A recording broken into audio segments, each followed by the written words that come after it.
बिस्मिल्लाहिर्रहमानिर्रहीम। अस्सलामुअलैकुम नाज़रीन, मैं हूं मोहम्मद इशफाक अंसारी, एडवोकेट, और आप देख रहे हैं मेरा सोशल मीडिया चैनल।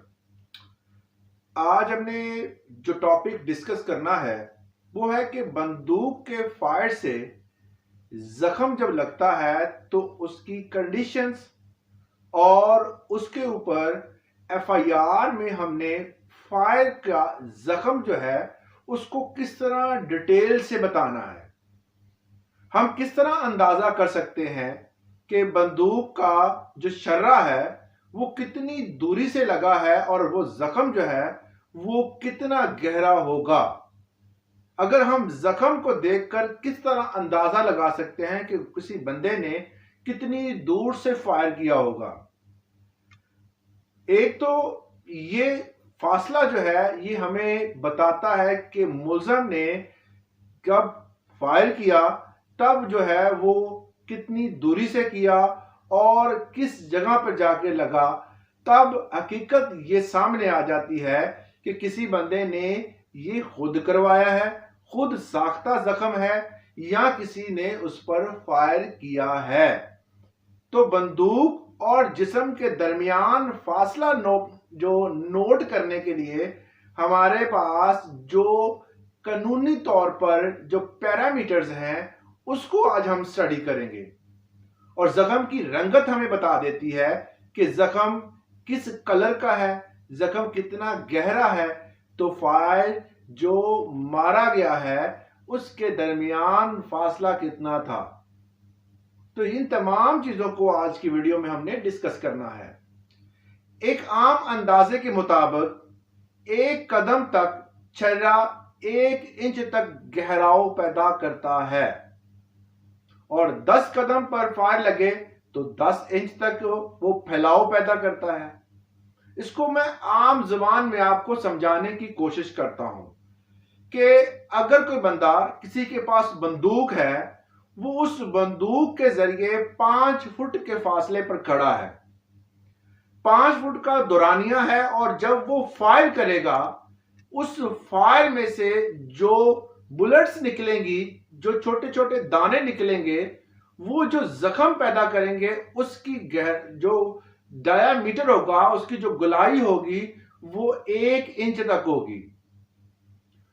तो आपको आसानी से समझ आ जाती है कि दुरानिया जो है वो अगर 5 फुट है मारने वाले का, तो जख्म जो है वो 1 इंच बनेगा शर्रे का। अगर इस दुरानिये को हम डबल कर देते हैं, अगर 10 फुट का फासला है तो जो शर्रे का साइज और डायामीटर होगा, जो जिस्म की बॉडी पे इंसान की या उस फोकल पर्सन की बॉडी पे लगेगा, तो उसका जो डायामीटर होगा, जो उसका साइज होगा जख्म का, वो 2 इंच तक होगा। ये बंदूक से निकले हुए शर्रों के जख्म की नौइयत और फासला जो है ये हमें बताता है कि कोई मुलजम जिसने फायर किया वो कितनी दूरी पे खड़ा था। इसी तरह अगर फासला बढ़ाते जाते हैं, अगर फासला 10 फुट से 20 फुट करेंगे तो जख्म जो है वो कितने इंच होगा, 4 इंच हो जाएगा। जाहिर है कि वो डबल हो जाएगा। तो जब फायर चलाया जाता है, किसी बंदे ने फायर किया, फायर करने के बिल्कुल अगर वो नजदीक से किया गया है, करीब से किया गया, बिल्कुल मुलजम जो था और दूसरा जो इस चीज से मुतासर हुआ जिसको फायर लगा, दोनों करीब हैं, तो जब करीब खड़े होंगे तब जो है वो जख्म की हालत क्या होगी, उस बॉडी की हालत क्या होगी, उसको आज हमने देखना है। मतलब अगर करीब से मारा गया है फायर, तो उसके जो सिम्टम्स होंगे, जो उसके रिएक्शंस होंगे, तो पहला रिएक्शन जो होगा वो जिल्द जो होगी वो फट जाएगी। बाहर वाली जिल्द जो होती है वो फट जाती है।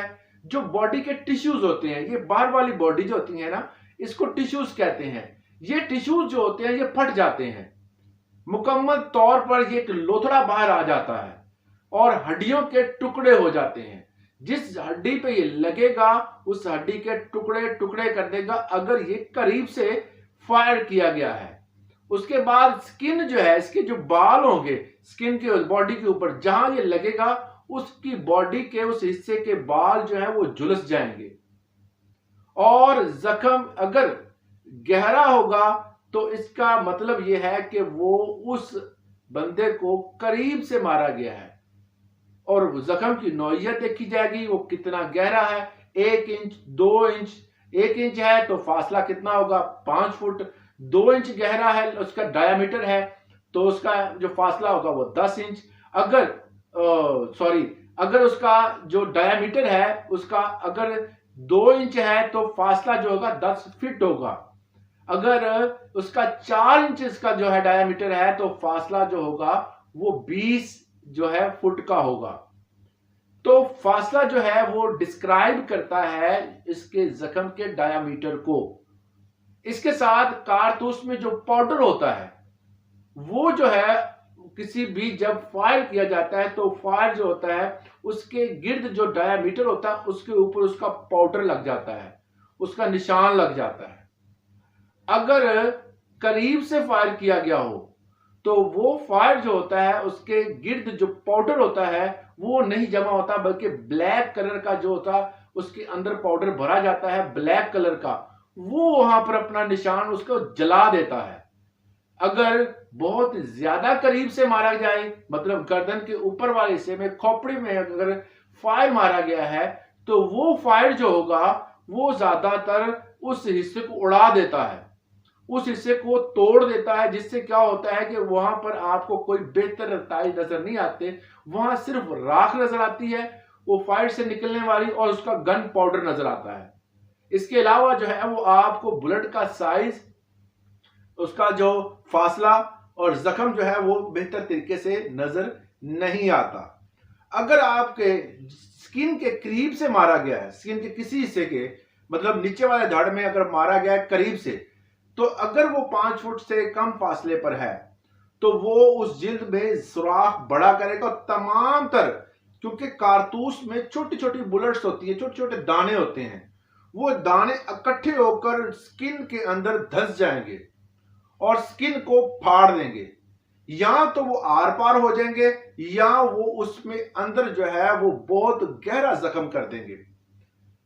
जब भी आपको एक जगह पर कारतूस के छर्रे जो हैं वो फंसे हुए नजर आए तो समझ लें कि वो फायर करीब से किया गया है, क्योंकि दूर से किए हुए फायर के जो छर्रे होते हैं वो बिल्कुल बिखरे हुए होते हैं, बॉडी के डिफरेंट पार्ट्स में लगते हैं, और अगर वो बॉडी के आर पार हो जाएं तो बॉडी के दोनों हिस्सों में जहां से वो छर्रा आर पार हुआ है उसके गिर्द जो डायामीटर है, उसका जो मुंह बना होता है, उसके ऊपर गर्द जो लगी होती है, जो गन पाउडर लगा होता है, वो ब्लैक कलर का होगा और वो अपना निशान छोड़कर जाएगा। अगर वो फासला 5 फीट तक होगा तो जख्म का साइज जो होगा, वो जो आर पार होने वाला साइज होगा, वो तकरीबन 1 इंच का होगा।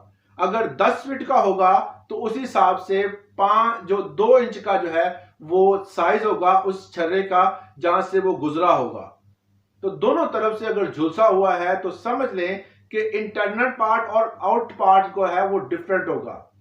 अगर कोई मैलिफाइड है, खुद करता है, तो आप हमेशा चीज याद रखें कि वो जख्म का, जिस जख्म के हिस्से से गोली अंदर जाती है वहां से स्किन का झुकाव जो है वो अंदर की तरफ होता है, और जहां से वो छर्रा बाहर आता है स्किन का फैलाव जो होता है वो बाहर की तरफ होता है। तो ये चीजें हमेशा नोट की जाती हैं जब भी कोई भी बंदा जो है जिसका केस लगता है अदालत में, तो अदालत में ये चीजें बहुत ज्यादा जेरे बहस होती हैं कि बंदूक से निकलने वाले छर्रे जो हैं वो किस तरह बॉडी में लगे, और उसका केस, उसकी एफआईआर जो है क्या वो झूठी है, वो खुद मारे गए हैं, किसी बंदे ने मारे हैं, अगर उसने मारे हैं तो कितने फुट की दूरी पे था, उस हिसाब से उस बंदे को सजा भी दी जाती है। तो किसी भी बंदूक से निकलने वाले जो छर्रे होते हैं, जो उसका कारतूस फट के उसके जो वाले बंदे के जिस्म पर लगता है, तो उसके तमाम तर जख्मों को आप इस तरीके से जो है मुकम्मल तौर पर जो एग्जामिन कर सकते हैं, और उसके बाद एक बेहतर रिजल्ट ले सकते हैं। डॉक्टर जारी होने के बाद आप वहां पर बेहतर रिजल्ट, आप उनसे बताएंगे कि फलां बंदा जो है वो इतनी दूरी पे खड़ा हुआ था, और एक ऐसी एफआईआर कराएंगे जिसमें मुलजम की जो एफआईआर जब हो जाएगी तो वो कभी भी जमानत पे रिहा नहीं हो सकता। तो ये आज का लेक्चर था। इस हवाले से अगर आपका कोई सवाल है तो आप हमें कमेंट सेक्शन में पूछ सकते हैं। आज के लिए इतना ही, इजाजत दीजिएगा। अल्लाह हाफिज।